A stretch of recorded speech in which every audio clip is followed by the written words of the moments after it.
അനുഗ്രഹീതമായിരിക്കുന്ന ഈ മത്തായിയുടെ സുവിശേഷത്തിൻ്റെ 5 മുതൽ 7 വരെയുള്ളതായ അധ്യായങ്ങൾ നമുക്ക് പ്രത്യേകിച്ച് കർത്താവിൻ്റെ ഗിരിപ്രഭാഷണം എന്നാണ് നമുക്ക് അറിയുവാൻ സാധിക്കുന്നത്. ഇതിന് പല രീതിയിൽ പല ആളുകൾ ഈ ഗിരിപ്രഭാഷണത്തെ പറയുന്നുണ്ട്. ഒരുപക്ഷെ ഈ ഗിരിപ്രഭാഷണം ക്രിസ്തുവിൻ്റെ ഐഹിക കാലഘട്ടത്തിൽ നിറഞ്ഞു നിന്നതായ ഏറ്റവും നീണ്ടതായിരിക്കുന്ന ഒരു പ്രസംഗം ആണെന്ന് തന്നെ നമുക്കിത് പറയാം. വളരെ അർത്ഥവത്തായിരിക്കുന്ന ഒരു നീണ്ട പ്രസംഗം. ഒരുപക്ഷെ ഒരു സമയത്ത് പ്രസംഗിച്ച പ്രസംഗമായിരിക്കുകയില്ല. പല സമയങ്ങളിലും യേശു പ്രസംഗിച്ചതായ പ്രസംഗങ്ങളെ ഒരുമിച്ച് ചേർത്തിണക്കിയാണ് മത്തായി നമുക്ക് വേണ്ടി അവതരിപ്പിക്കുന്നത്. അപ്പോൾ ഈ സെർമൺ ഓൺ ദ മൗണ്ട് അല്ലെങ്കിൽ ഗിരിപ്രഭാഷണം എന്ന് പറയുന്ന ഈ പ്രസംഗം ലൂക്കോസും മത്തായി മാത്രമാണ് ഈ പ്രഭാഷണം രേഖപ്പെടുത്തിയിരിക്കുന്നത്. അപ്പോൾ ഈ 2 പ്രഭാഷണം, അതായത് മത്തായിയുടെ സുവിശേഷത്തിൽ ഗിരിപ്രഭാഷണം എന്ന് പറയുന്നു, സെർമൺ ഓൺ ദി മൗണ്ട് എന്ന് പറയുന്നു. എന്നാൽ ലൂക്കോസിന്റെ സുവിശേഷത്തിലേക്ക് നമുക്ക് കടന്നു വരുമ്പോൾ ഈ പ്രസംഗത്തെ ഇതിന് സെർമൺ ഓൺ ദ പ്ലെയിൻ എന്നാണ് നമുക്ക് അറിയുവാൻ കഴിയുന്നത്. സമാന്തരമായിരിക്കുന്ന തലത്തിൽ നിന്നുകൊണ്ട് യേശു പ്രസംഗിച്ച പ്രസംഗം എന്നാണ് ലൂക്കോസിന്റെ സുവിശേഷത്തിൽ നമുക്ക് കാണാൻ സാധിക്കുന്നത്. അപ്പോൾ ലൂക്കോസിന്റെ സുവിശേഷം നമ്മൾ വായിക്കുമ്പോൾ വളരെ വ്യക്തമായിട്ട് ചില കാര്യങ്ങൾ വളരെ ക്ലിയർ ആയിട്ട് നമുക്ക് കാണാൻ സാധിക്കുന്നുണ്ട്. അപ്പോൾ നമുക്ക് കടന്നു വരാം. ഇപ്പോൾ ഈ സെർമൺ ഓൺ ദ മൗണ്ട് പലരും ഇതിനെ പല വിധത്തിൽ പേര് വിളിക്കുന്നുണ്ട്. ഒന്നാമത് ഈ സെർമൺ ഓൺ ദ മൗണ്ട് എന്ന് പറയുന്നത് ഒരുപക്ഷെ ഇതിനെ മാഗ്ന കാർട്ട അതായത് ക്രിസ്ത്യാനികളുടെ അല്ലെങ്കിൽ ക്രിസ്തുവിൽ വിശ്വസിക്കുന്നവർക്ക് ഏറ്റവും പ്രാധാന്യമർഹിക്കുന്നതായ ഒരു സുവിശേഷമാണ് അല്ലെങ്കിൽ ഒരു വെളിപ്പെടുത്തലാണ് ഇതിനെക്കുറിച്ച് നമുക്ക് കാണാൻ സാധിക്കുന്നത്. അല്ലെങ്കിൽ ഇതിനെക്കുറിച്ച് മാനിഫെസ്റ്റോ ഓഫ് ദ കിങ്സ് എന്ന് പറയുന്നുണ്ട്. അതായത് ഒരു രാജാവിൻ്റെ മാനിഫെസ്റ്റോ ആയിട്ടാണ് ഈ സെർമൺ ഓൺ ദ മൗണ്ടിനെ നമുക്ക് കാണാൻ സാധിക്കുന്നത്.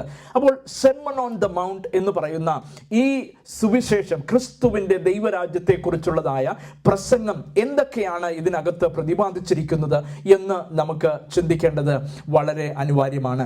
അപ്പോൾ ഈ സെർമൺ ഓൺ ദ മൗണ്ടിനെ കുറിച്ച് അല്ലെങ്കിൽ ക്രിസ്തുവിൻ്റെ പ്രസംഗത്തെക്കുറിച്ച് നമ്മൾ ചിന്തിക്കുന്നതിന് മുമ്പ് ഇത് ആരോടാണ് പ്രസംഗിച്ചത്, ആരോടാണ് ഈ സുവിശേഷം ക്രിസ്തു അറിയിച്ചത് എന്ന് നമുക്ക് ഒരു വാക്കിൽ നമുക്ക് ചിന്തിക്കേണ്ടത് അത്യാവശ്യമാണ്. അതിൻ്റെ 5-ാം അധ്യായത്തിൻ്റെ 1-ാമത്തെ വാക്യത്തിൽ അത് വളരെ വ്യക്തമായിട്ട് നമുക്ക് കാണാൻ സാധിക്കുന്നുണ്ട്.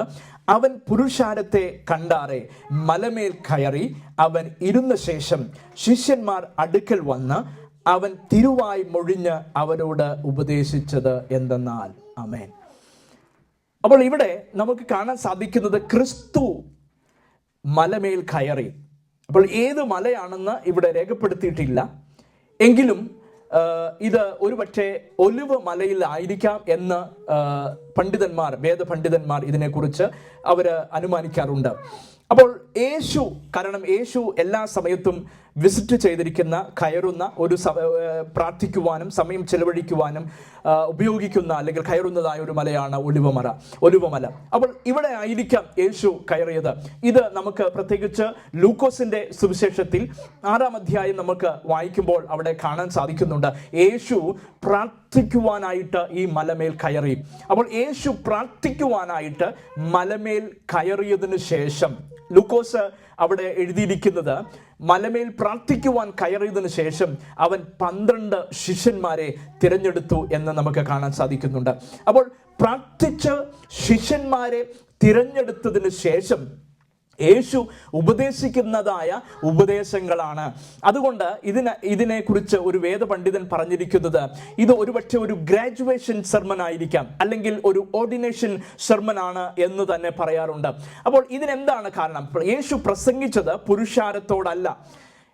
അത്ഭുതങ്ങളും അടയാളങ്ങളും യേശു ചെയ്തതിന് ശേഷം ഇവിടെ യേശു ശിഷ്യന്മാരെ അടുക്കൽ വിളിച്ച് ശിഷ്യന്മാരോടാണ് ഈ പ്രസംഗം പറയുന്നത്. അപ്പോൾ ഇത് വ്യത്യാസം നമ്മൾ മനസ്സിലാക്കേണ്ടത് ആവശ്യമാണ്. ഒന്ന്, ഇത് ശിഷ്യന്മാരോട് യേശു എന്തുകൊണ്ട് പ്രസംഗിച്ചു? പുരുഷാരത്തോടല്ല ഈ ദൈവരാജ്യത്തെക്കുറിച്ചുള്ളതായ മർമ്മപ്രധാനമായിരിക്കുന്ന ധാർമ്മികമായിരിക്കുന്ന ഉപദേശങ്ങൾ പറഞ്ഞുകൊടുത്തത് യേശു ശിഷ്യന്മാരോടാണ്. അപ്പോൾ ശിഷ്യന്മാരോട് യേശു ഈ ഉപദേശം പറഞ്ഞു കൊടുത്തു. എന്ന് വെച്ചാൽ ക്രിസ്തുവിനോടുകൂടെ അടുത്തിരിക്കുന്നവരോട്, ക്രിസ്തുവിനോടുകൂടെ അടുത്ത് നടക്കുന്നവരോട്, ക്രിസ്തുവുമായിട്ട് അടുത്ത ബന്ധത്തിൽ ജീവിക്കുവാൻ ആഗ്രഹിക്കുന്നവരോടാണ് ക്രിസ്തു ഉപദേശം പറയുന്നത്. ദൈവരാജ്യത്തിന്റെ മർമ്മങ്ങളെ കുറിച്ച് ക്രിസ്തു പറയുന്നത്. ഇന്ന് ഈ കാലഘട്ടം നാം നോക്കിക്കഴിഞ്ഞാൽ സഭകളിൽ ഈ ഡിസൈപ്പിൾഷിപ്പ് എന്ന് വിഷയം പ്രസംഗിക്കുകയോ പ്രതിപാദിക്കുകയോ സംസാരിക്കുകയോ ചെയ്യുന്നത് കുറഞ്ഞു വന്നിരിക്കുന്ന കാലഘട്ടമാണ്. പലരും ഈ പുരുഷാരത്തെ പോലെ അല്ലെങ്കിൽ അവർക്ക് കേൾക്കുവാൻ താല്പര്യമുള്ളതായ പ്രസംഗങ്ങൾ, വാക്യങ്ങളൊക്കെ കേട്ട് അവർ കർണസ്ഫുടമായിരിക്കുന്ന ശബ്ദങ്ങളൊക്കെ കേട്ട് കുറച്ച് മ്യൂസിക്കുകളൊക്കെ ആസ്വദിച്ചതിന് ശേഷം അവർ സഭ വിട്ട് കടന്നു പോകുന്നു. അതിനുശേഷം അവർക്ക് ആഗ്രഹമുള്ളതുപോലെ അവർ ജീവിക്കുന്നു. അപ്പോൾ അവിടെ ശിഷ്യത്വം, ഡിസൈപ്പിൾഷിപ്പ് എന്നുള്ളതായ ഒരു സ്ഥലത്തിലേക്ക് സഭകൾ കടന്നു വരുന്നില്ല.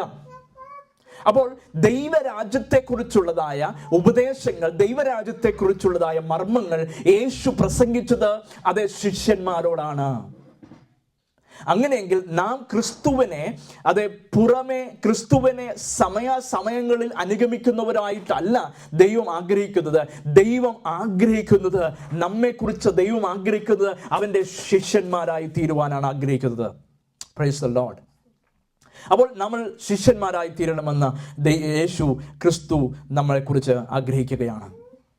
അപ്പോൾ ശിഷ്യന്മാരോട് അവനെ ഉപദേശിച്ച് തുടങ്ങുന്നു. അപ്പോൾ ഞാൻ മുമ്പ് പറഞ്ഞതുപോലെ ഇതൊരു ഓർഡിനേഷൻ ശുശ്രൂഷയാണ്.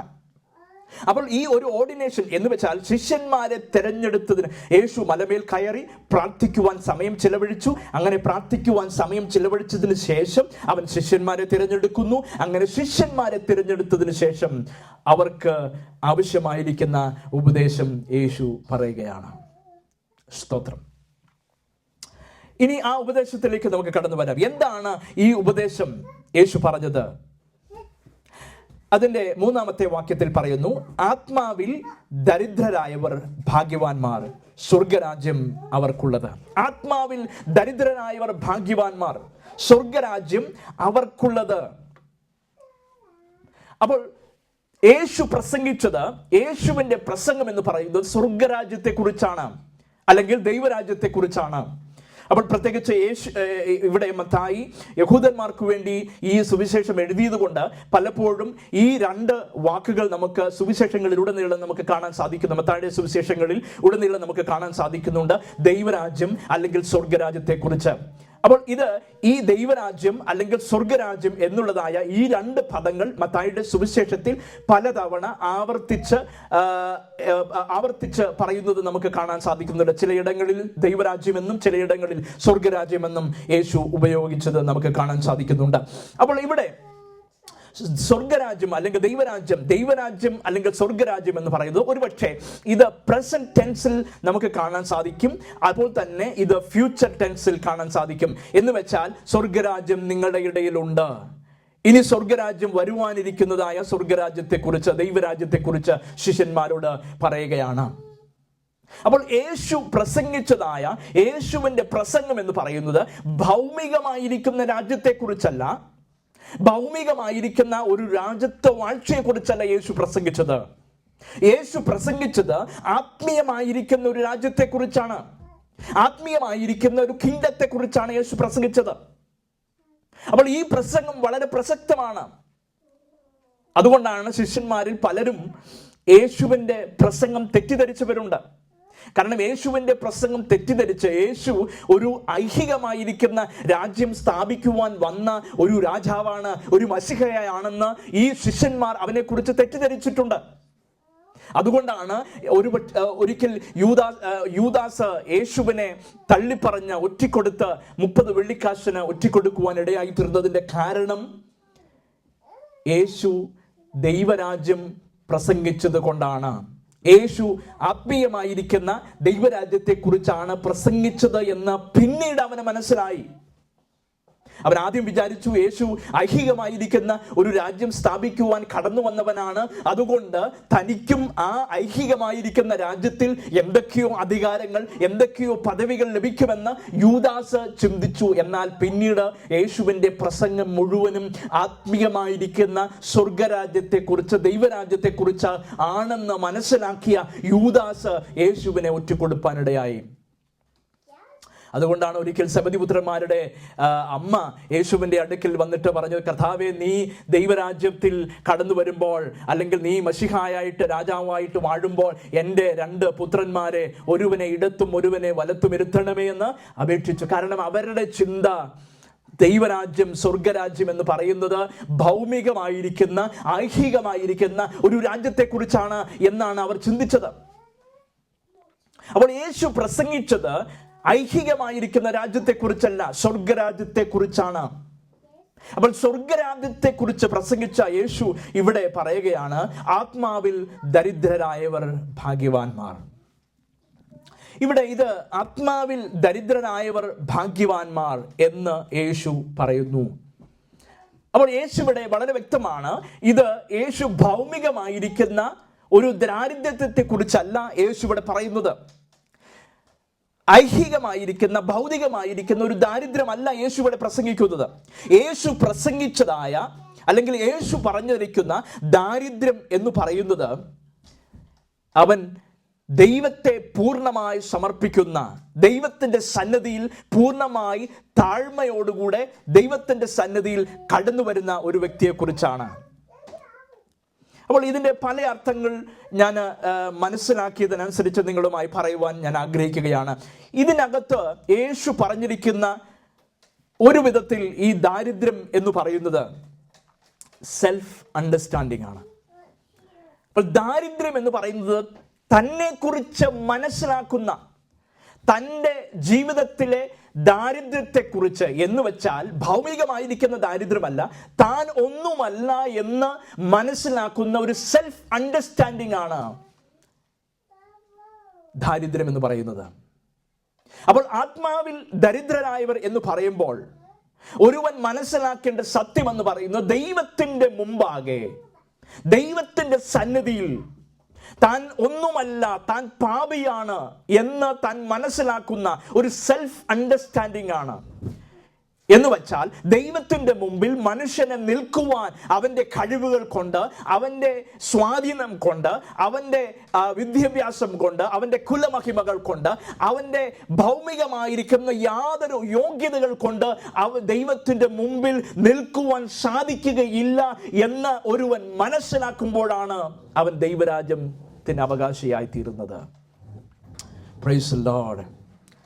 ഇന്ന് പലപ്പോഴും ദൈവത്തിൻ്റെ സന്നിധിയിലേക്ക് കടന്നു വരുന്ന ആളുകൾക്ക് അവരുടെ കഴിവിനെക്കുറിച്ച്, അവരുടെ സ്വാധീനത്തെക്കുറിച്ച്, അവരുടെ പാരമ്പര്യത്തെക്കുറിച്ച്, അവരുടെ വിദ്യാഭ്യാസത്തെക്കുറിച്ച്, അവരുടെ നേട്ടത്തെക്കുറിച്ച് അഭിമാനം കൊള്ളുന്ന, സ്വയം പുകഴുന്നതായ വ്യക്തികളെ നമുക്ക് കാണാൻ സാധിക്കുന്നുണ്ട്. എന്നാൽ ദൈവം പറഞ്ഞിരിക്കുന്നത് സ്വയം പുകഴുന്നവരെ അല്ല, സ്വയം കപടമായി നടിക്കുന്നവരെ അല്ല, സ്വയം ഉന്നതമാണ്, സ്വയം ദൈവത്തിൻ്റെ മുമ്പിൽ എന്തൊക്കെയോ ആണ് എന്ന് ചിത്രീകരിക്കുന്നവരെ അല്ല ദൈവത്തിന് ആവശ്യം. മറിച്ച് ദൈവത്തിൻ്റെ സന്നിധിയിൽ താഴ്മയോടുകൂടെ ദൈവത്തിൻ്റെ സന്നിധിയിൽ ഒന്നുമില്ല എന്ന് സമ്മതിക്കുന്ന വ്യക്തികളെയാണ് ദൈവത്തിന് ആവശ്യം. സ്തോത്രം. ആത്മാവിൽ ദരിദ്രരായവർ ഭാഗ്യവാന്മാർ. സ്തോത്രം. അപ്പോൾ സ്വയമായിട്ട് നമ്മൾ സമ്മതിക്കുകയാണ്, ഞാൻ നിസ്സഹായനാണെന്ന് ദൈവത്തിൻ്റെ സന്നിധിയിൽ സമ്മതിക്കുന്നതായ വ്യക്തി. അപ്പോൾ നിസ്സഹായനാണെന്ന് സമ്മതിക്കുമ്പോഴാണ് അവന് ദൈവത്തിൻ്റെ സന്നിധിയിൽ ആശ്രയിക്കുവാൻ കഴിയുന്നത്. When he understands himself as a helpless person and put all the trust in the Lord, അപ്പോൾ ദൈവത്തിൻ്റെ സന്നിധിയിൽ താൻ ഒന്നുമില്ലെന്ന് മനസ്സിലാക്കി ദൈവത്തിൻ്റെ സന്നിധിയിൽ അവൻ്റെ പൂർണ്ണമായിരിക്കുന്ന ആശ്രയം ദൈവത്തിൽ അർപ്പിക്കുന്നവനാണ് ആത്മാവിൽ ദരിദ്രരായവൻ. സ്തോത്രം. ഹല്ലേലൂയ.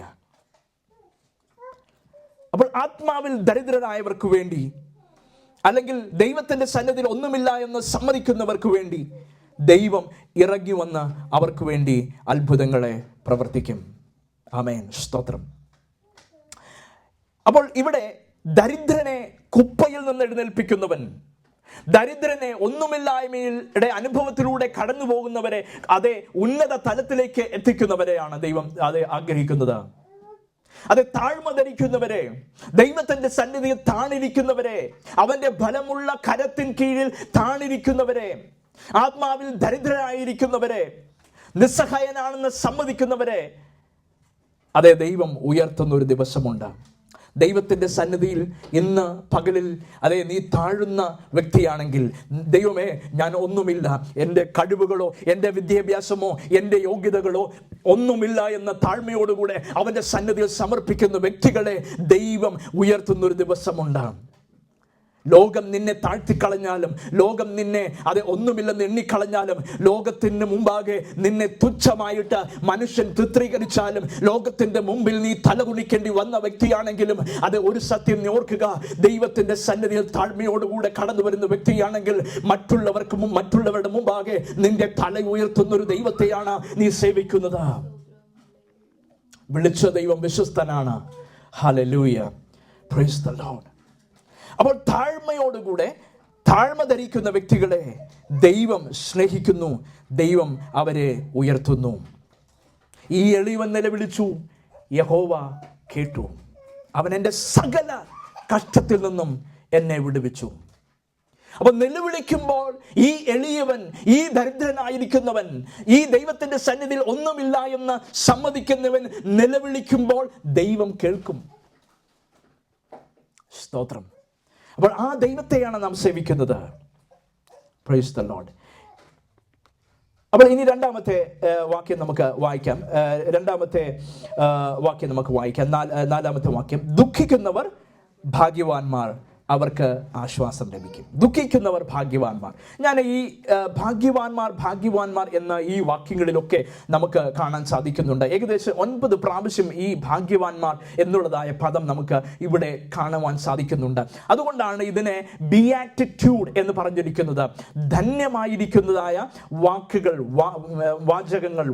എന്ന് നമുക്ക് കാണാൻ സാധിക്കുന്നത്. അപ്പോൾ എന്താണ് ഈ അർത്ഥത്തിന് ഈ ബ്ലെസ്സഡ് അല്ലെങ്കിൽ ഈ വാക്കിന് യൗവന പദത്തിൽ കൊടുത്തിരിക്കുന്ന മെക്കാരിയോസ് എന്നുള്ളതായ പദമാണ്. മെക്കാരിയോസ് എന്നുള്ളതായ പദത്തിന് ബ്ലെസ്സഡ്നെസ് അല്ലെങ്കിൽ ഹാപ്പിനെസ് എന്നാണ് പറഞ്ഞിരിക്കുന്നത്. അപ്പോൾ ഹാപ്പിനെസ് അല്ലെങ്കിൽ ബ്ലെസ്സഡ്നെസ് എന്ന് പറയുന്നതിൻ്റെ അർത്ഥം എന്താണ്? ആർക്കാണ് ഹാപ്പി ആയിരിക്കുവാൻ സാധിക്കുന്നത്? ആർക്കാണ് ബ്ലെസ്സഡ് ആയിരിക്കുവാൻ സാധിക്കുന്നത്? ഇതിൻ്റെ യൗവനയ പശ്ചാത്തലത്തിൽ നിന്നുകൊണ്ട് ഇതിൻ്റെ അർത്ഥം ഒന്ന് വീക്ഷിക്കുമ്പോൾ വളരെ അഗാധമായിരിക്കുന്നത് എന്ന് വെച്ചാൽ, ഒരുവനെ ഭൗമികമായിരിക്കുന്ന സന്തോഷം അല്ലെങ്കിൽ ഭൗമികമായിരിക്കുന്ന നേട്ടങ്ങൾ ഉണ്ടാകുമ്പോൾ ഉള്ളതായ സന്തോഷത്തെക്കുറിച്ചല്ല, മറിച്ച് അവൻ്റെ അകത്തുണ്ടാകുന്ന സന്തോഷം പുറമെ പ്രതിഫലിക്കുന്നതായ ഒരു സന്തോഷത്തെക്കുറിച്ചാണ് ഈ മെക്കാരിയോസ് എന്നുള്ളതായ പദം കൊണ്ട് അർത്ഥമാക്കുന്നത്. അപ്പോൾ ദൈവം നൽകുന്നതായ സന്തോഷം ഒരുവനെ അകത്തുണ്ടെങ്കിൽ അത് പുറത്ത് റിഫ്ലക്റ്റ് ആകുവാൻ ഇടയായിത്തീരും. അപ്പോൾ ആ ബ്ലെസ്സഡ്നെസ്സിനെ കുറിച്ചാണ് പറഞ്ഞിരിക്കുന്നത്.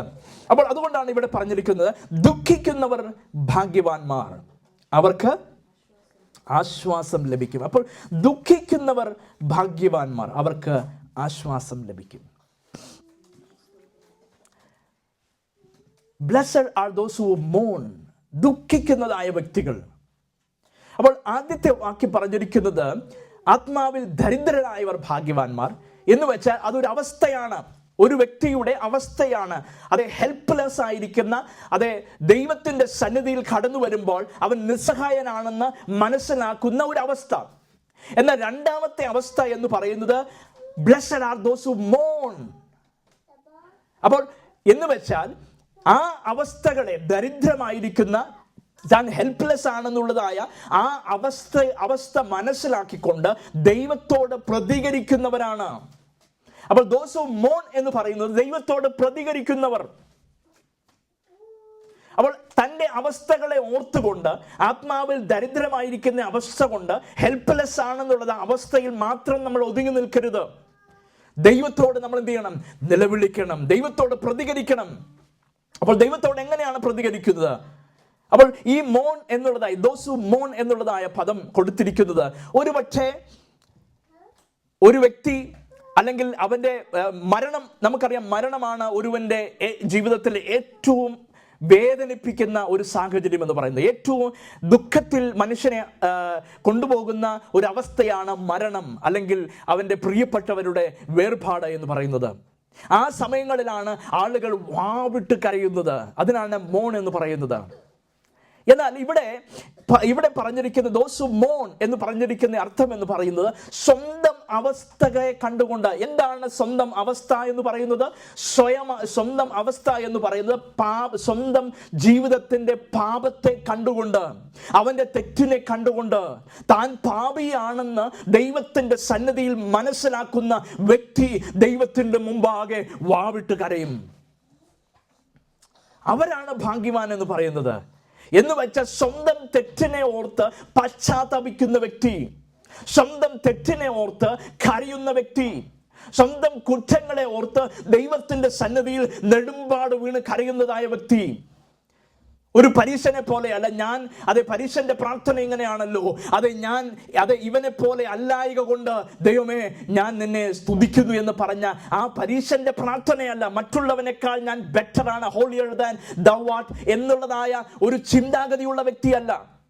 മറിച്ച് ദൈവത്തിന്റെ സന്നിധിയിൽ ഞാൻ പാപിയാണെന്ന് മനസ്സിലാക്കി ദൈവത്തിന്റെ മുമ്പാകെ കരയുന്നതായ വ്യക്തി.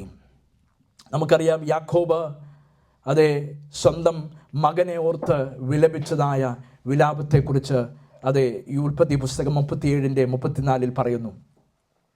അപ്പോൾ ഇവിടെ ദൈവം പറഞ്ഞിരിക്കുന്ന ദുഃഖം, അല്ലെങ്കിൽ യേശു പറഞ്ഞിരിക്കുന്ന ദുഃഖം, ടു മോൺ എന്ന് പറയുന്നത് സ്വന്തം അവസ്ഥയെ കണ്ടുകൊണ്ട്, പാപത്തെ കണ്ടുകൊണ്ട് ദൈവത്തിൻ്റെ സന്നിധിയിൽ നെടുമ്പാട് വീണ് കരയുന്ന ഒരു അവസ്ഥയാണ്. ഇതിനെ ഒരു English poet Robert Browning Hamilton പറഞ്ഞിരിക്കുന്നത് ഇങ്ങനെയാണ്: ഞാൻ ആനന്ദത്തോടൊപ്പം 1 മൈൽ നടന്നു. അവൾ വഴിയൊക്കെയും ചിരിച്ചും സംസാരിച്ചു. എന്നാൽ അവൾ പറഞ്ഞ വാക്കുകൾ എല്ലാം കഴിഞ്ഞപ്പോൾ എനിക്കൊന്നും പുതുതായി അറിവായില്ല. എന്നാൽ ഞാൻ ദുഃഖത്തോടൊപ്പം 1 മൈൽ നടന്നു. അവൾ ഒരു വാക്ക് പോലും ഉച്ചരിച്ചില്ല. എങ്കിലും അഹോ, അവൾ കൂടെ നടന്ന ആ നിശബ്ദ യാത്രയിൽ ദുഃഖം എന്നെ പഠിപ്പിച്ച പാഠങ്ങൾ അനന്തമായിരുന്നു. Price the Lord. ഇത് തന്നെയല്ലേ നമ്മുടെ ജീവിതത്തിൽ സംഭവിക്കുന്നത്? ഒരുപക്ഷെ ആനന്ദത്തോടെ ഇരിക്കുന്ന, അല്ലെങ്കിൽ ആനന്ദത്തോടുകൂടെ ജീവിക്കുന്നതായ ഒരു വ്യക്തിയുടെ ജീവിതത്തിൽ അവനെ പലതും പറയുവാനൊട്ടുണ്ടാകും, പല കാര്യങ്ങൾ സംസാരിക്കുവാനൊട്ടുണ്ടാകും. എന്നാൽ അതിൻ്റെ അവസാനം അതിനകത്തു നിന്ന് നമുക്കൊരു പാഠവും പഠിക്കുവാനില്ല.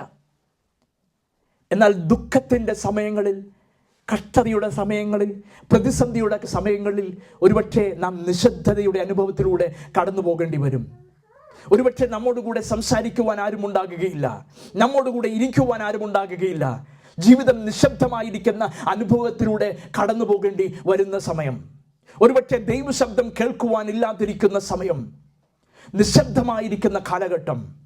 എന്നാൽ ഈ സമയങ്ങളിലും ഒരു സത്യം മനസ്സിലാക്കുക, നാം ചില പാഠങ്ങൾ പഠിച്ചുകൊണ്ടിരിക്കുകയാണ്. ദൈവത്തിൻ്റെ നിശബ്ദതയിലും ദൈവത്തിൻ്റെ ഉത്തരമുണ്ട്. ദൈവം നമ്മെ ചില പാഠങ്ങൾ പഠിപ്പിച്ചുകൊണ്ടിരിക്കുകയാണ്. തീച്ചൂളയുടെ അനുഭവത്തിലൂടെ കടന്നു പോകുമ്പോൾ, നിശബ്ദമായിരിക്കുന്ന അനുഭവത്തിലൂടെ കടന്നു പോകുമ്പോൾ നാം അനേക പാഠങ്ങൾ, അനേക ലെസൺസ് നമ്മൾ പഠിച്ചുകൊണ്ടിരിക്കുകയാണ്. അതുകൊണ്ട് കഷ്ടതയിലൂടെ കടന്നു പോകുന്ന ദൈവ പൈതലെ, ഞെരുക്കത്തിലൂടെ കടന്നു പോകുന്ന ദൈവ പൈതലെ, തീച്ചൂളയിലൂടെ കടന്നു പോകുന്ന ദൈവ പൈതലെ, നിനക്ക് ദൈവം ചില പാഠങ്ങൾ ദൈവം നിന്നെ പഠിപ്പിച്ചുകൊണ്ടിരിക്കുകയാണ്. എന്നാൽ ഈ പാഠങ്ങൾ നിന്റെ ജീവിതത്തിൽ ഒരിക്കലും മറന്നു പോകാത്ത വണ്ണം ഈ പാഠങ്ങൾ നമ്മെ ആത്മീയമായി കർത്താവിൻ്റെ സന്നിധിയിൽ നമ്മെ ഉറപ്പിക്കുന്നതാണ്. ഒരു ഡയമണ്ട് രൂപപ്പെടുന്നത് എങ്ങനെയാണെന്നറിയാമോ? അനേക വർഷങ്ങൾ പ്രഷറിലൂടെ കടന്നു പോകുമ്പോൾ, ഈ പ്രഷറിലൂടെ കടന്നു പോകുമ്പോൾ, വർഷങ്ങൾക്ക് ശേഷം ഇത് വെട്ടിത്തിളങ്ങുന്ന ഡയമണ്ട് കട്ട്സുകളായിട്ട് മാറുന്നു.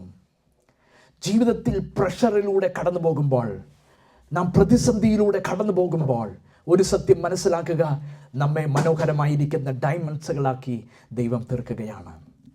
അപ്പോൾ ഒരു സത്യം നമ്മൾ മനസ്സിലാക്കുക, നമ്മുടെ പാപത്തെ ഓർത്ത്, നമ്മുടെ ജീവിതത്തിൻ്റെ അവസ്ഥകളെ ഓർത്ത് നാം തെറ്റുകാരാണെന്ന് മനസ്സിലാക്കി ദൈവത്തോട് കരയുന്നതാണ് അതെ, അപ്പോഴാണ് ദൈവം നമ്മിൽ പ്രസാദിക്കുന്നത് എന്ന് കാണാൻ സാധിക്കുന്നു. അപ്പോൾ യേശു പറയുന്നു, ദുഃഖിക്കുന്നവർ ഭാഗ്യവാന്മാർ, അവർക്ക് ആശ്വാസം ലഭിക്കും. ഇനി മൂന്നാമത്തെ ബ്ലെസ്സഡ്നെസ്സിനെ കുറിച്ച് യേശു പറഞ്ഞു. മൂന്നാമത്തെ ഹാപ്പിനെസ്സിനെ കുറിച്ച് യേശു പറയുകയാണ്, സൗമ്യതയുള്ളത്. 5-ാമത്തെ വാക്യത്തിൽ, സൗമ്യതയുള്ളവർ ഭാഗ്യവാന്മാർ, അവർക്ക് ഭൂമിയെ അവകാശമാക്കും. അവർ ഭൂമിയെ അവകാശമാക്കും. സൗമ്യതയുള്ളവർ ഭാഗ്യവാന്മാർ. അപ്പോൾ എന്താണ് ഈ സൗമ്യതയുള്ളവർ എന്നുകൊണ്ട് അർത്ഥമാക്കുന്നത്? സൗമ്യതയുള്ളത് എന്ന് വെച്ച് കഴിഞ്ഞാൽ സഭ്യമായിട്ട് മറ്റുള്ളവരോട് ഇടപെടുന്നവരാണോ സൗമ്യതയുള്ളവരെന്ന് പറയുന്നത്? അല്ലെങ്കിൽ മറ്റുള്ളവരുടെ മുമ്പാകെ ഞാൻ സൗമ്യനാണെന്ന് കാണിക്കുവാൻ വേണ്ടി സൗമ്യമായിരിക്കുന്ന വാക്കുകളിലൂടെ അല്ലെങ്കിൽ വേഷവിധാനങ്ങളിലൂടെ ഞാനൊരു സൗമ്യനാണെന്ന് കാണിക്കുന്നതാണോ സൗമ്യത എന്ന് പറയുന്നത്? ഇതിൻ്റെ യവന പദത്തിൻ്റെ അർത്ഥം എന്ന് പറയുന്ന 2 പദങ്ങളുണ്ട്. ഈ സൗമ്യത, മീക്നെസ് എന്നുള്ളതായ ഇംഗ്ലീഷ് പദത്തിൻ്റെ അർത്ഥത്തിന് പൂർണ്ണ അർത്ഥരൂപം നമുക്ക് കാണാൻ സാധിക്കുന്നില്ല. എന്നാൽ ഇതിന് യവന പദത്തിൻ്റെ 2 അർത്ഥങ്ങൾ ഞാൻ നിങ്ങൾക്ക് മുമ്പാകെ പറയുവാൻ ആഗ്രഹിക്കുകയാണ്. ഒന്നാമത്തെ യവന പദം കൊടുത്തിരിക്കുന്ന ഔർഗേസിയ എന്നാണ്. ഔർഗേസിയ എന്നുള്ള പദം. അപ്പോൾ ഔർഗേസിയ എന്നുള്ളത് ആ പദം എന്ന് പറയുന്നത് എക്സസീവ് ആംഗർലെസ്നെസ് എന്ന് വെച്ചാൽ ദേഷ്യം ഇല്ലാതിരിക്കുന്ന, ക്രോധം ഇല്ലാതിരിക്കുന്നതായ ഒരവസ്ഥ. അപ്പോൾ ക്രോധം ഇല്ലാതിരിക്കുന്ന, കോപം ഇല്ലാതിരിക്കുന്നതായ ഒരവസ്ഥ. അപ്പോൾ ഇതിനെ ഈ അർത്ഥം വെച്ച് നമുക്കിതിനെക്കുറിച്ചൊന്ന് ചിന്തിക്കാം. Blessed are those who are always angry at the right time. Okay, blessed are those who are always angry at the right time and never angry at the wrong time. അപ്പോൾ മീക്നെസ് എന്ന് പറയുന്നത് right ടൈമിൽ, ശരിയായ സമയത്തിൽ ദേഷ്യപ്പെടുന്നവരും അല്ലെങ്കിൽ ശരി അല്ലാത്തതായ സമയത്ത് ദേഷ്യപ്പെടാതിരിക്കുന്നതും ആണ് ഈ ബ്ലെസ്സഡ്നെസ് എന്ന് പറയുന്നത്.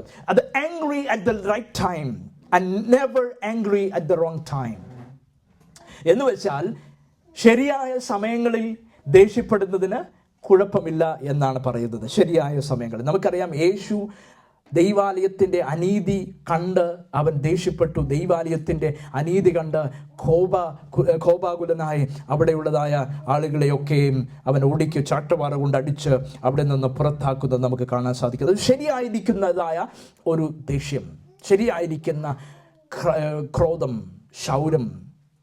അപ്പോൾ യേശു പറയുകയാണ്, ഇവിടെ ശരിയായ സമയത്തിൽ ദേഷ്യപ്പെടുന്നവനും അതെ നമുക്ക് അല്ലാത്ത സമയങ്ങളിൽ ദേഷ്യപ്പെടാതിരിക്കുന്നതും എന്ന് വെച്ചാൽ, ഇതിൻ്റെ അർത്ഥം ഒന്നുകൂടെ ഞാൻ പറയാം. എന്ന് വെച്ചാൽ നാം ദേഷ്യപ്പെടുമ്പോൾ, നമുക്ക് ദേഷ്യം വരുന്ന സമയത്ത് നമ്മുടെ ദേഷ്യം സെൽഫ്ലെസ് ആയിരിക്കണം.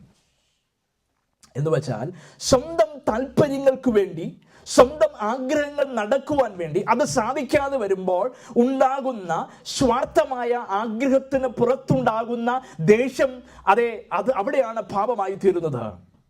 എന്നാൽ അത് അനീതി കാണുമ്പോൾ, നിസ്വാർത്ഥമായിരിക്കുന്ന ഒരു വിഷയത്തിൻ്റെ പുറത്ത് നാം ദേഷ്യം പ്രകടിപ്പിക്കുമ്പോൾ അതാണ് ശരിയായിരിക്കുന്ന സമയം. എന്ന് വെച്ചാൽ അനീതി കാണുമ്പോൾ നമ്മൾ എന്ത് ചെയ്യണം? സംസാരിക്കണം. അനീതി കാണുമ്പോൾ, തെറ്റ് കാണുമ്പോൾ, തെറ്റിനെതിരായി ദേഷ്യപ്പെടുമ്പോൾ, ക്രോധം നമ്മൾ പ്രകടിപ്പിക്കുമ്പോൾ അത് തെറ്റല്ല എന്നാണ് പറഞ്ഞിരിക്കുന്നത്. അവിടെയാണ് ഒരുവൻ സൗമ്യൻ എന്ന് തെളിയിക്കുന്നത്. സൗമ്യത എന്ന് പറയുന്നത് അതെ, അനീതി കാണുമ്പോൾ മിണ്ടാതിരിക്കുന്നവനെ അല്ല സൗമ്യത എന്ന് പറയുന്നത്. തെറ്റു കാണുമ്പോൾ മിണ്ടാതിരിക്കുന്നവനെ അല്ല സൗമ്യൻ എന്ന് പറയുന്നത്. മറിച്ച് തെറ്റിനെതിരായി, അനീതിക്കെതിരായി ശബ്ദമുയർത്തുന്ന ഒരു തലമുറ ഈ ദിവസങ്ങളിൽ ഉണ്ടാകണം. അനീതി കാണുമ്പോൾ അതിനോടുകൂടെ നടക്കുന്നവരായിട്ടല്ല, അനീതി കാണുമ്പോൾ അതിനെ കൈകൊടുക്കുന്നവരായിട്ടല്ല, നമ്മൾ കോംപ്രമൈസ് ചെയ്യുന്നവരായിട്ടല്ല, ദൈവിക ഉപദേശത്തിനും ദൈവിക വചന ഉപദേശങ്ങൾക്കും അതെ വേണ്ടി നിൽക്കുന്നവരായി തീരണം. അതെ, ഈ കാലഘട്ടത്തിൽ ദൈവവചനത്തിനെതിരായി അനേക സഭകൾ അല്ലെങ്കിൽ ദൈവവചനത്തെ പഠിപ്പിക്കുകയോ അതിനെ ഗൗരവമായിട്ട് എടുക്കുകയോ ചെയ്യാതിരിക്കുന്ന ഒരു കാലഘട്ടത്തിലേക്കാണ് നമ്മൾ കടന്നു വന്നിരിക്കുന്നത്. അനീതിയെ സപ്പോർട്ട് ചെയ്യുന്ന, അനീതിയെ കൈത്താങ്ങൽ കൊടുക്കുന്ന ഒരു കൂട്ടം ദൈവമക്കൾ വർദ്ധിച്ചു വരുന്നതായ ഈ കാലഘട്ടത്തിൽ അനീതിക്കെതിരായി ശബ്ദമുയർത്തുവാൻ, അനീതിക്കെതിരായി ശക്തമായി നിലകൊള്ളുവാൻ ദൈവം ഒരു തലമുറയെ നോക്കുകയാണ്. ദൈവത്തിന് വേണ്ടി നിൽക്കുവാൻ കഴിവുള്ള, ദൈവത്തിന് വേണ്ടി നിൽക്കുവാൻ, അത് വേർവിട്ട് നിൽക്കുവാൻ കഴിയുന്ന ഒരു വൃതന്മാരെ ദൈവം നോക്കിക്കൊണ്ടിരിക്കുകയാണ്. സ്തോത്രം. അനീതിക്കെതിരായ ശബ്ദമുയർത്തണം. അപ്പോൾ നമ്മുടെ ആങ്കർനെസ് എന്ന് പറയുന്നത്, നമ്മുടെ ദേഷ്യം എന്ന് പറയുന്നത് അനീതിക്കെതിരായിട്ടുള്ള ഒരു ശബ്ദമായി തീരണം. അനീതിക്കെതിരായിട്ടുള്ളതായ ഒരു ശബ്ദം. ഇനി അടുത്തതായ ഒരു വാക്ക്, അടുത്തത് യൗവന പദം എന്ന് പറയുന്നത് പ്രൗസ് എന്നുള്ളതായ പദമാണ്. ഈ പ്രൗസ് എന്നുള്ളതായ പദം എന്ന് പറയുന്നത് ഒരുപക്ഷെ നമ്മുടെ ഭവനത്തിൽ ഉള്ളതായ ആനിമൽസ്, ഒരുപക്ഷെ പെറ്റ് ആനിമൽസ്, നമുക്ക് നായ, പൂച്ച, ഇങ്ങനെയുള്ളതായ പെറ്റ് ആനിമൽസിനെ നമുക്ക് കാണാൻ സാധിക്കും. അതിനെ നമ്മൾ എന്ത് ചെയ്യുന്നു? ട്രെയിൻ ചെയ്തെടുക്കുന്നതിനാണ് ഈ പ്രൗസ് എന്നുള്ളതായ പദം കൊണ്ട് അർത്ഥമാക്കുന്നത്. എന്ന് വെച്ചാൽ സ്വയമായിട്ട് മനസ്സിനെ നിയന്ത്രിക്കുവാൻ കഴിയുന്നവൻ. അപ്പോൾ സ്വയമായിട്ട് മനസ്സിനെ നിയന്ത്രിക്കുവാൻ കഴിയുന്നവൻ. അപ്പോൾ ഇതിന്റെ അർത്ഥത്തിൽ ഇതിനകത്ത് പറഞ്ഞിരിക്കുന്ന ഒരു കാര്യം, blessed are those who have every instinct, every impulse, every passion under control. Blessed are those who are entirely self-controlled. എന്ന് വെച്ചാൽ മീക്ക്നെസ് എന്ന് പറയുന്നത്, സൗമ്യത എന്ന് പറയുന്നത് സെൽഫ് കൺട്രോൾ ആയിരിക്കുന്ന വ്യക്തി എന്നാണ് അർത്ഥമാക്കുന്നത്. എന്ന് വെച്ചാൽ തൻ്റെ വികാരങ്ങളെ, തൻ്റെ വിചാരങ്ങളെ തന്നെ കൺട്രോൾ ചെയ്യുന്ന, അതിനെ അവൻ കീഴ്പ്പെടുത്തുന്നതായ ഒരു വ്യക്തിയാണ് അതേ സൗമ്യനായിരിക്കുന്ന വ്യക്തി എന്നാണ് പറഞ്ഞിരിക്കുന്നത്.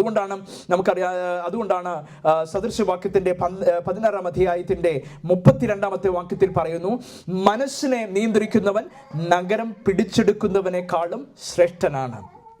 അപ്പോൾ ഒരുവന്റെ മനസ്സിനെ നിയന്ത്രിക്കുന്നവൻ. അപ്പോൾ സൗമ്യനാകുക എന്ന് പറയുന്നത് സ്വയമായിട്ട് സ്വന്തം മനസ്സിനെ നിയന്ത്രിക്കുവാൻ കഴിയുന്നവനാണ് സൗമ്യനാകുന്നത്, സെൽഫ് കൺട്രോൾ ആകുന്നത്. അപ്പോൾ സെൽഫ് കൺട്രോൾ ആയിരിക്കുന്നതായ വ്യക്തിയാണ് സൗമ്യനായിരിക്കുന്ന വ്യക്തി എന്ന് ദൈവവചനം ഇവിടെ നമ്മോട് പറയുകയാണ്.